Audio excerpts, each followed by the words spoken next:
Olá a todos vocês, meu nome é Alexandre Xavier e eu vim fazer mais um vídeo concernente a um assunto que dentro da igreja pentecostal não pega nada, ninguém me liga, que é a famosa línguas estranhas. Ninguém liga nisso, né? Ninguém liga para isso na igreja pentecostal, só que não, né? Bom, o vídeo de hoje vai ser baseado no texto que se encontra no livro de Atos dos Apóstolos, capítulo 2, que é a cartilha de todo pentecostal. Todo pentecostal que se preze, todo pentecostal que diz que fala línguas estranhas, ele tem que conhecer esse texto. Senão, ele não é um pentecostal de verdade. Bom, então, sem mais delongas, vamos ao texto que se encontra em Atos dos Apóstolos, capítulo 2, que diz assim: Cumprindo-se o dia de Pentecostes, estavam todos reunidos no mesmo lugar, e de repente veio do céu um som, como de um vento veemente e impetuoso, e encheu toda a casa em que estavam assentados. E foram vistas por eles línguas repartidas como que de fogo, as quais pousaram sobre cada um deles. E todos foram cheios do Espírito Santo, e começaram a falar em outras línguas, conforme o Espírito Santo lhes concedia que falassem. Olha aí, esse texto é a cartilha de todo pentecostal e ele existe algumas problemáticas, porque os pregadores, eles geralmente utilizam até o verso 4 para pregar a mensagem referente a línguas estranhas, e mostrando que é esse texto que é o texto base para línguas estranhas que as pessoas falam hoje na igreja, o que é totalmente equivocado. Basta fazer uma exegese simples do texto. Vamos lá? Vamos voltar ao texto novamente? Cumprindo-se o dia de Pentecostes, estavam todos reunidos no mesmo lugar. Primeiro de tudo, temos que tomar cuidado com esse Pentecostes. Tem gente que entende que esse Pentecostes é algum efeito do batismo, da descida do Espírito Santo, o que não tem nada a ver. Pentecostes é o nome da festa. A festa é essa que você vai entender quando você ler do versículo 5 em diante. Ok? Vamos para o verso 2.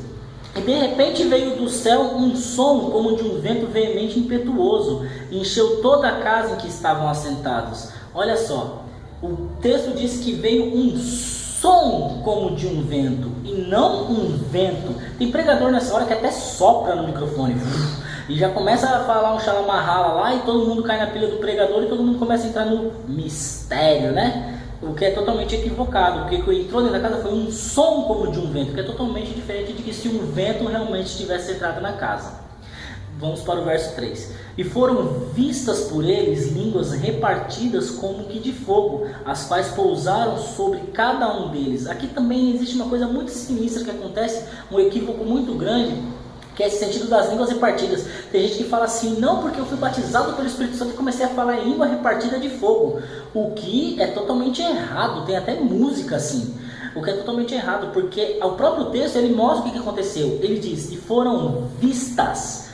Se foram vistas é porque eles estavam vendo essas línguas repartidas como que de fogo. E como é que eu sei que o escritor estava vendo? Porque o próprio texto diz: e aqui, ó, as quais pousaram sobre cada um deles. Para ele escrever que cada um pousou sobre cada um é porque ele viu.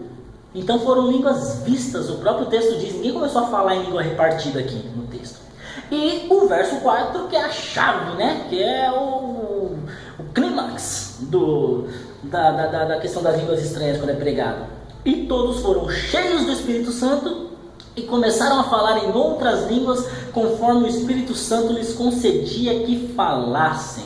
E aí ele para por aí a pregação, e aí já começa falando dos milagres, das coisas, do batismo que você tem que receber, aquela coisa toda que você já conhece, e todo mundo entra no xalamarrala, e aí é aquele Deus nos acuda, né?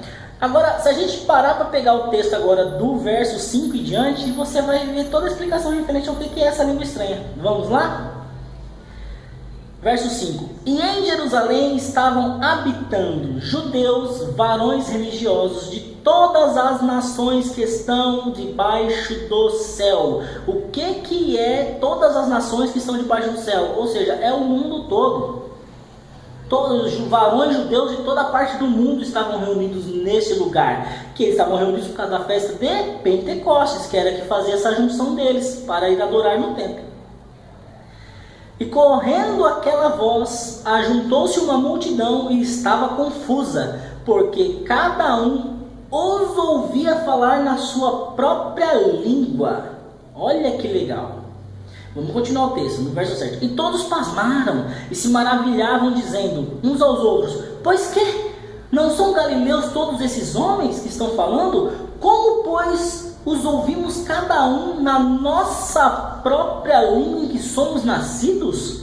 Ou seja, o texto está dizendo que existiam varões judeus de todas as partes do mundo e eles estavam achando estranho porque eles estavam vendo aqueles homens que não sabiam falar, que eram praticamente semi-analfabetos, falando na língua deles e eles estavam entendendo na língua deles. Deixa eu explicar para você como seria isso. É como se o japonês tivesse um japonês, um americano e um ucraniano aqui. E o que ele sabe, ele me conhece, ele sabe que eu só sei falar o português e malemar ainda.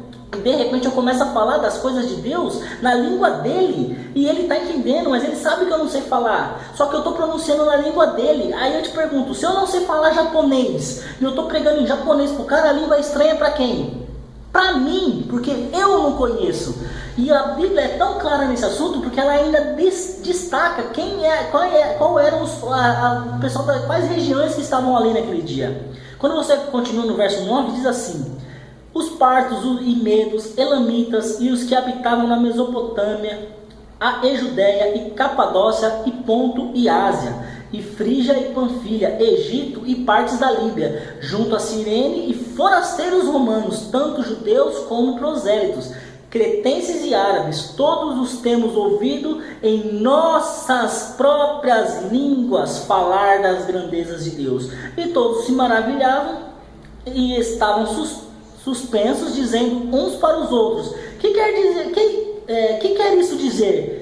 E outros zombanos diziam: estão cheios de mosto, né? Que aí o pessoal achou que o pessoal estava bêbado, estava, sei lá. Aí o que acontece? O próprio texto diz que todos aqueles varões estavam espantados, porque estavam nos ouvindo falar da grandeza de Deus na língua materna deles, na língua nas quais eles eram nascidos.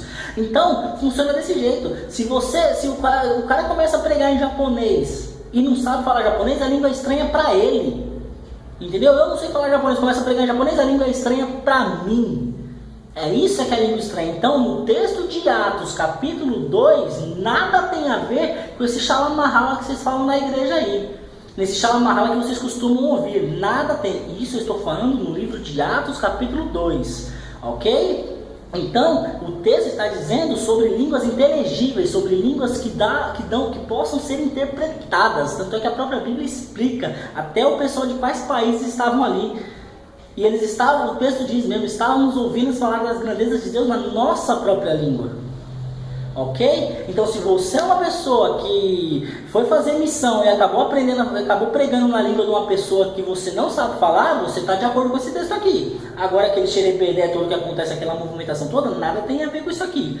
Aí, então, esse vídeo que eu estou fazendo é o primeiro de uma série, eu acho que de 3 ou 4 vídeos, porque o assunto é longo. Porque não vem comentar aqui depois a respeito de que Paulo vem falar lá sobre língua dos anjos, sobre outras línguas, sobre edificação a si próprio, porque isso eu vou usar outro vídeo para fazer. Esse é baseado no livro de Atos.